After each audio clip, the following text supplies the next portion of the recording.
I'm going to go with Tron Legacy. Woo!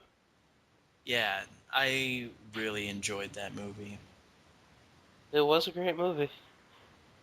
Yeah, I just wasn't disappointed at all. I love Daft Punk doing the soundtrack.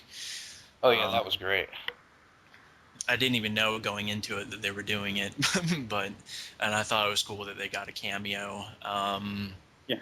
Everyone was perfect as far as their roles go. I thought the son was a little bit obnoxious at times, but And the one chick is really, really hot. Let's not absolutely, forget that. absolutely, it was a good movie. What did you guys think? Besides, Smiff, because he's British and he doesn't care about our American sweeping fads unless it's about Hey, Facebook. I enjoyed the original Tron. I just haven't got round to seeing the next one yet. Like I said, I'm just a huge Tron fanboy. I love the original. That's why this one was just a huge refresher just to go visit that world again. Although I will stick with my original critique of the movie, which is that Tron got what, like 30 seconds of FaceTime in the whole movie. Yeah. He wasn't. It was all about Flynn 2.0. It wasn't You about know, it Tron. was about his legacy. Yeah, I know Yeah. that was a corny joke, but All right. So what's the next movie? Who's got it? Or Smith? it's my third choice. So for my third, I'm gonna have to say True Grit. True Grit is definitely my third choice. I just think it was just it didn't like when I went to see it I was like this is definitely gonna be worse than the John Wayne version. It's not gonna be as good.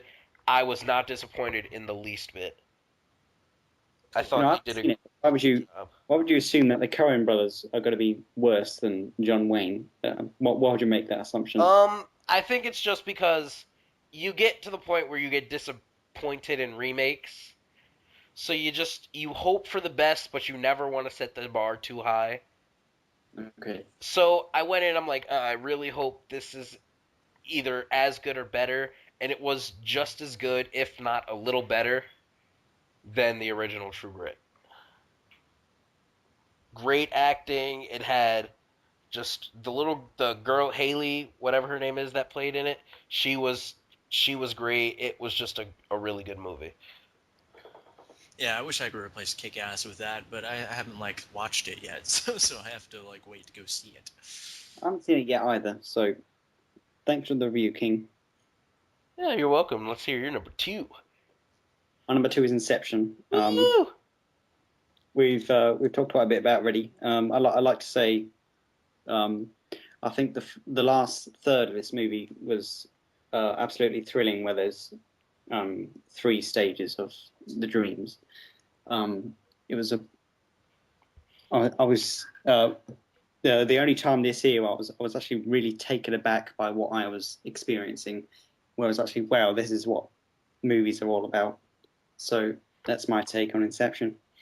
Sweet. Let me say something. I'm gonna quote a friend who had never seen Inception, but they walked in on me while I was watching it, and it was at the point about three dream sequences in, uh, and their only words were, "Why is the van falling so slow?" I don't know why that stuck with me, but it's stuck with me since I've seen the movie. Is that quote is "Why is the van fall?" I don't know why. Well, that's why I don't walk in halfway through Inception. I think it's just from the sheer fact that you don't want to try and explain that. Yeah. Don't even bother. Just let them watch it. All right, Colin, you want to give us your number two? My number two is Shutter Island. Great movie. Yeah.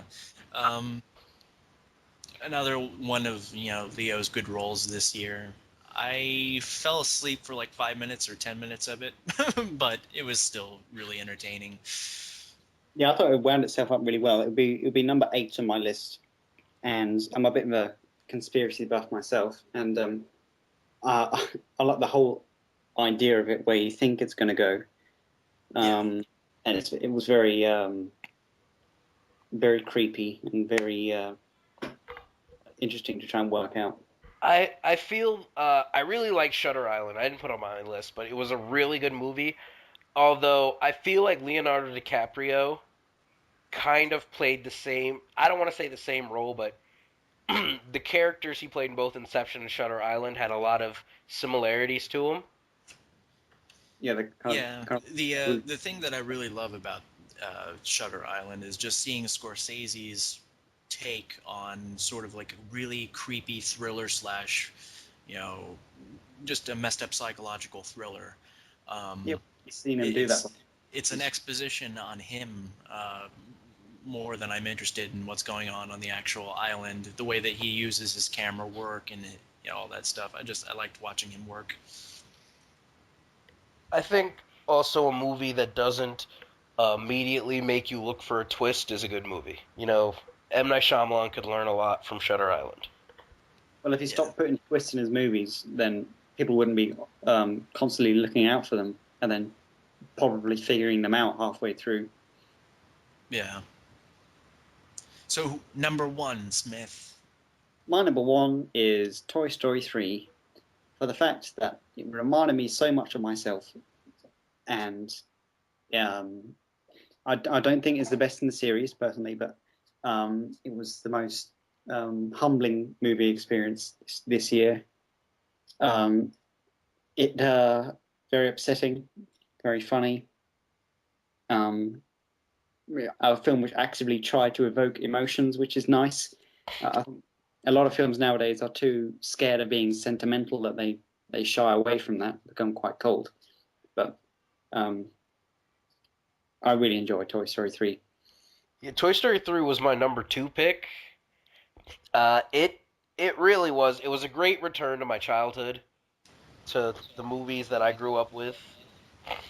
And it was great seeing all the old toys that I grew up with, like all of them back. And it really did, to me, push the envelope a little bit on how far it was willing to go to make you really just want to cry. Yeah. It surprised me that they put some of the stuff they did in a kids movie. The wonderful thing about Pixar is they do take gambles on their subject matters and the things which happen in them. It's exactly what Disney was doing in their heyday with Bambi, etc. As big as Toy Story 3 is, and as big as the whole genre was, I mean, it changed the whole animated industry. I didn't see it, so I can't say like I have all these warm, gushy feelings about it. But I will get back to you guys on that. Well, let us know. I will, absolutely. So that leaves us with Collin, your number one choice. Well, I saved a surprise for like the last one. I'm gonna sneak in The Karate Kid because I thought I was gonna hate that movie because it just wasn't faithful in like any way to the original. But in spite of all, it's like it sat down and it said, you know what, I'm gonna change everything about the original. I'm gonna change where it's held. The whole culture that it's based off of. It's not karate, it's kung fu, it's not this, it's that, and then I'm still going to make you love it. And I still loved it, and so I'm putting it on my list. Really? Yes, I was Surprising. very entertained by that movie. Now, I saw Karate Kid, and I went in thinking I was going to absolutely hate it. I was like, it's just not going to be like the original. It's just going to make me so angry. I did like it a little bit, but I really only liked seeing Jaden Smith get beat up. And that's so mean. No, the little boy, the little antagonist in that seemed like he could kill anybody. It seemed like he was ruthless. But it was a nice, fun film. Yeah. But I watched it with my mom. It was a nice experience. I love that movie. But there's nothing else in 2010 that I can put on this list. So, yes, that's my sneaky movie I'm putting in there. I haven't seen it, so I couldn't possibly comment. I just like as Swift says it. So like you just imagine him with a smile on his face. Yeah. And we already know your number one, King. Inception. Although I kind of wish I could change it to Eclipse because of how much I just loved Eclipse. Oh, damn, Eclipse. Can't believe it. Can't believe you forgot it, right? Yeah. No, but of course I'm gonna go with Inception. We've talked about Inception a lot, so Yeah. Yeah, that's going to be the super nerd movie for 2010. Believe you me, kids. All right. Thanks for listening to our Oscars and 2010 movie podcast. I've been Smiff. I've been Collin. I've been king. See you later.